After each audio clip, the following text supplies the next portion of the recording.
Feud, Capote vs. the Swans Episode 6, Truman vs. himself. Tonight, Feud, Capote vs. the Swans Episode 6 brought us an episode that felt like it had a lot of content, yet, was there enough progress? Think about it this way, through much of the hour plus, Truman talked a lot about writing answered prayers, while also lying at times and doing whatever he could to not occasionally get back to work.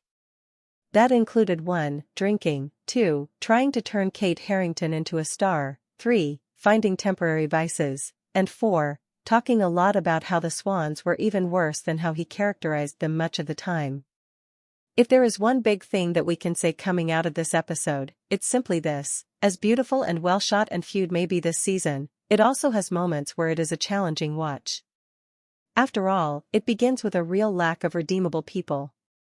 Truman lies, drinks, and then wants the world to feel sorry for him when, in reality, he is the one who created this entire mess. Some of what he says about the Swans may be true, and yet, his method of exposing it is fraught in its own ways. Because some of what he says is true, many of the Swans are not always the most sympathetic of characters either.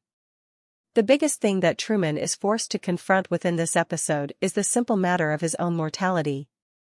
He has treated his body terribly for years and thought, for whatever reason, that his charm would carry him through. For the first time, he is starting to realize that this may not be the case anymore, and even his positive attributes, to have their limit. What did you think about the events of Feud, Capote vs. the Swans Episode 6? Do you feel like this episode pushed the story forward enough? Be sure to share right now in the comments.